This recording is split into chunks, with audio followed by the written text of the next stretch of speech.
Master Matsuzaka is currently sick and does not wish to use his voice. I have been designated to present his homebrew content for a Monopoly-themed campaign in his stead. A Monopoly-themed campaign has a few basic requirements for the players, aside from whatever you, as Game Master, set the PL limit at. First of all, players should have a motivation that gives them a vested interest in real estate.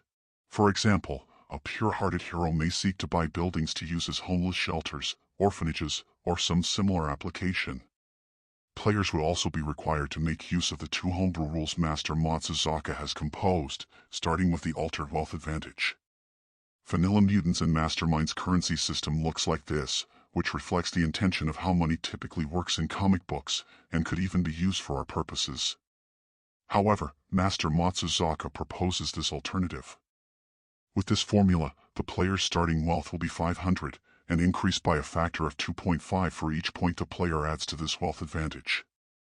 If the PL is relatively low, the players will have to choose between starting out with good abilities, good resources, or some balance between the two. If the player's wealth falls beneath the points they spent on it, the player should reallocate those points in either intelligence, awareness, or in expertise related to Monopoly such as business or law. Now that the players and NPCs have whatever currency your game world is running on, let's talk about playing the game itself. In the spirit of Monopoly, it should be treated as an open world setting, with all players and rival NPCs rolling initiative as soon as the campaign starts.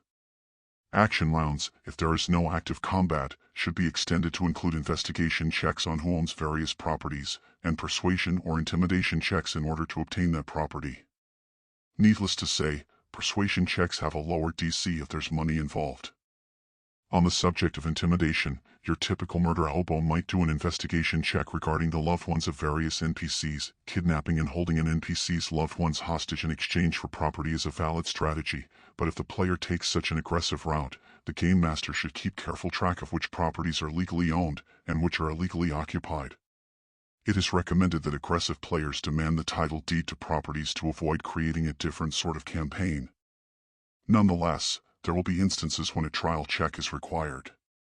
Mutants and Masterminds has already gone into this in their sourcebook lockdown.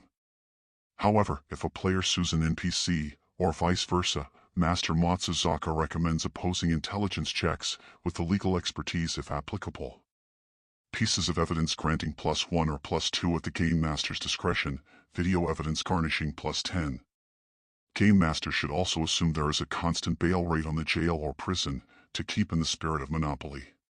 Instead of building houses on property, players who seek to do things lawfully should be given the option to upgrade businesses they own to generate a steady income, appropriate to the business they own.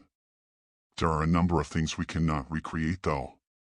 Most notably, we cannot railroad players onto the property of NPCs, though we can allow either side to vandalize the other's property to decrease the value. Master Matsuzaka also proposes an event deck for the Game Master to pull from as often as they feel is appropriate. This will create events such as floods, traffic jams, market booms or crashes, or city-wide events, such as a sports game. These are but a few ideas for creating a new sort of campaign, one that might catch your players off guard. Always remember, Master Matsuzaka eagerly awaits your feedback in the comments section, your willingness to like and subscribe, and test subjects to implement his ideas on.